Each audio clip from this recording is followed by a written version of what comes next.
Ini bab 8 membahas tentang bulbus, kormus, lignum, kaulis, dan tuber ya. Jadi kan harus tahu dulu apa itu bulbus, kormus, dan lain-lain. Jadi kalau misalnya bulbus itu mungkin lebih gampangnya adalah dia adalah sejenis umbi yang terbentuk dari tumpukan pangkal daun yang tersusun rapat ya. Mungkin gambaran seperti bawang ya. Bawang itu kan berlapis-lapis, dia terdiri dari tumpukan daun yang tersusun rapat. Kalau misalnya kaulis atau batang, dia merupakan salah satu organ dasar tumbuhan yang berpembuluh ya. Kormus itu nama lainnya adalah umbi batang. Umbi batang itu yang membengkak dan memadat serta mengandung cadangan makanan ya. Sedangkan lignum atau kayu adalah jaringan dari akar maupun batang yang berada di sebelah dalam kambium. Kalau talus, nah mungkin talus ini kalian agak baru kalian dengar ya. Jadi kalau talus itu adalah biasa dipakai untuk menyatakan jaringan yang tidak berdiferensiasi atau masih belum bisa dibedakan dengan bagian-bagiannya. Nanti kita lihat bagaimana bentuknya kormus ya. Kalau tuber itu adalah umbi yang berbentuk dari batang dan akar, berada di bawah permukaan tanah dan juga menebal namun tidak berdaun sisik. Ya. Tuber berarti pula pembengkakan. Kayak kan biasa ada batang yang atau akar, bagian akar tuh yang membengkak ya atau menebal. Nah, itu biasa disebut dengan tuber. Nah, materi di bab 8 itu ada Alii satipi bulbus, Tinospore caulis, Colsicicormus, Santali lignum, Sapan lignum, Usnea talus, Meremie tuber. Kita bahas satu-satu. Silahkan buka bukunya halaman 115 ya. Jadi yang pertama ada alii, ini kalau misalnya I2 gini dibacanya II ya. Jadi alii sativi bulbus ya. Bulbus itu tadi adalah daun yang berlapis-lapis tersusun secara merapat ya. Nama lainnya adalah bawang putih ya. Jadi kalau misalnya kalian sering melihat bawang putih, itu nama latinnya adalah alii sativi bulbus ya. Kemudian nama tanaman asalnya adalah Allium sativum, keluarganya Liliaceae.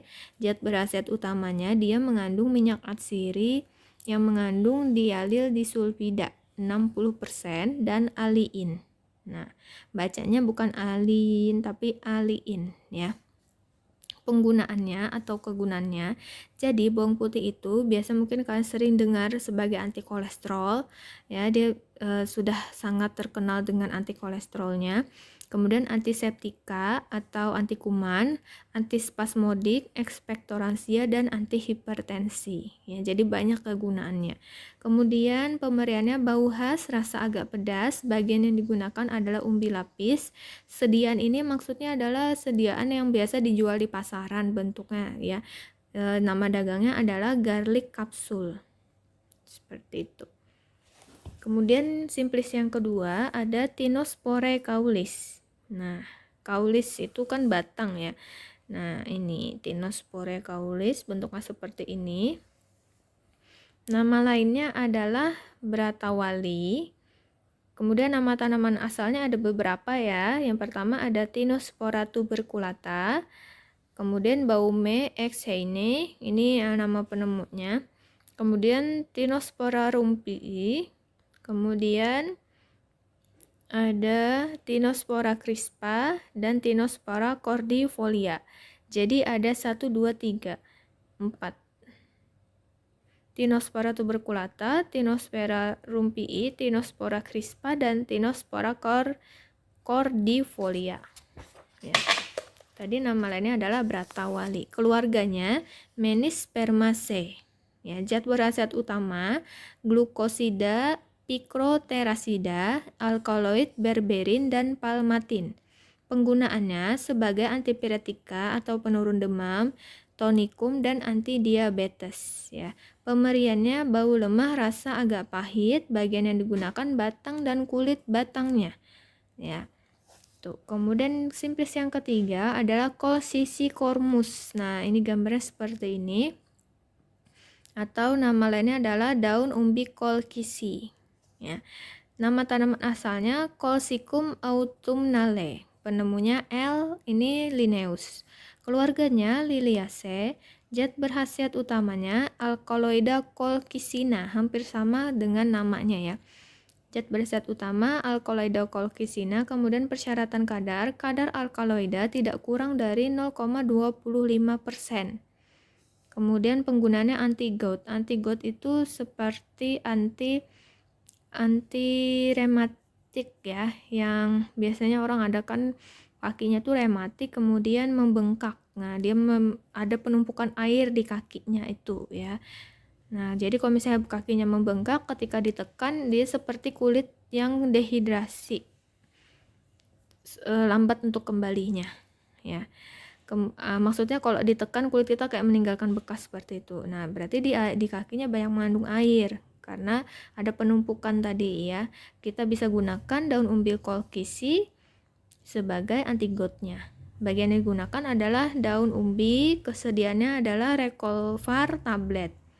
Ya, simplicia yang keempat ada Santalli lignum. Nah, lignum itu kayu ya, makanya di sini bagian yang digunakan adalah kayu. Nama lainnya adalah kayu cendana. Ya, kalau misalnya kalian pernah menghadapi atau melihat orang pada saat di kain kafani, biasanya kain kafannya ditaruh serbuk cendana agar harum. Ya. Nah, nama lainnya adalah kayu cendana. Nama tanaman asalnya adalah Santalum album. Keluarganya Santalaceae, hampir sama dengan nama tanaman asalnya ya.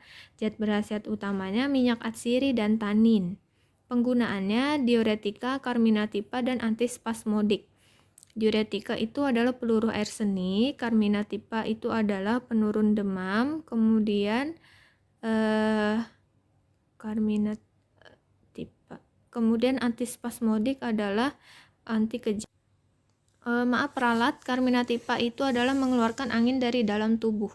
Kalau pereda nyeri itu antipiretika, pereda nyeri itu analgetika, anti nyeri itu adalah analgetika, pereda demam antipiretika. Kalau carminativa itu adalah untuk mengeluarkan angin dari dalam tubuh. Berikutnya adalah sapan lignum. Sapan lignum, bagian yang digunakan juga kayu ya. Sapan lignum, nama lainnya adalah kayu secang. Gambarnya seperti ini. Ini kalau misalnya kalian rendam, dia akan menghasilkan warna rendamannya itu berwarna merah ya. Biasa digunakan untuk minuman dan sangat berkhasiat. Nama lainnya adalah kayu secang. Nama tanaman asalnya Caesalpinia sapan, keluarganya Caesalpiniaceae. Zat berkhasiat utama brazilin, zat warna merah sapan, tanin, asam galat. Nah, jadi yang menyebabkan warna merah pada rendaman air ini tadi kayu secang karena dia mengandung zat warna merah sapan ya. Kegunaannya astringensia atau pengelat. Ya, terus bagian yang digunakan irisan-irisan kecil atau serutan-serutan kayu. Nah, seperti ini. Beda dengan kayu cendana tadi, Santalli lignum itu sama-sama kayu, tapi bagian yang digunakan adalah kayu galih dari batang, dahan, dan akar. Kalau yang sapan lignum atau kayu secang ini, bagian yang digunakan adalah serutan-serutan atau irisan-irisan kayu. Ya. Tuh. Yang berikutnya yang keenam ada Usnea talus. Nah, ini talus tadi ya, seperti lumut tapi bukan lumut ya. Nah, ini adalah nama lain dari Usnea talus adalah kayu angin. Kayu angin. Terus nama lainnya adalah kayu angin sama lichen dasypogus. Nama tanaman asalnya adalah Usnea misaminensis, bacanya Usnea misaminensis, Usnea dasypoga atau Usnea sp. Keluarganya adalah Usneaceae, hampir sama dengan nama tanaman asalnya ya. Zat berkhasiat utama asam usnat, zat pahit, dan karbohidrat. Penggunaan sama seperti sapan lignum tadi atau kayu secang, dia berkhasiat sebagai astringensia, kemudian ditambah juga sebagai antiskabies. Antiskabies ini adalah antikudis ya. Bagian yang digunakan seluruh talus ya, yang seperti serabut-serabut tadi. Berbentuk benang, pada bagian umumnya bulat memanjang, bercabang-cabang, berwarna abu-abu sampai biru kehijauan pucat. Nah, jadi kalau kalian menemukan tanaman seperti tadi itu namanya adalah kayu angin atau Usnea talus. Sediaannya adalah scabisit cream. Nah, scabisit cream ini digunakan sebagai anti skabies ya, atau anti kudis tadi. Berikutnya ada Meremie tuber. Meremie tuber ini tanamannya.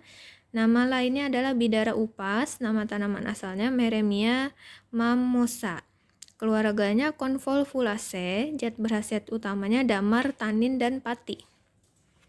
Kegunaannya, bidara upas ini dapat berguna sebagai ekspektoransia, antiseptika, untuk obat kumur. Jadi kalau misalnya kita gunakan untuk kumur-kumur itu kan untuk membunuh kuman atau bakteri yang ada di mulut ya.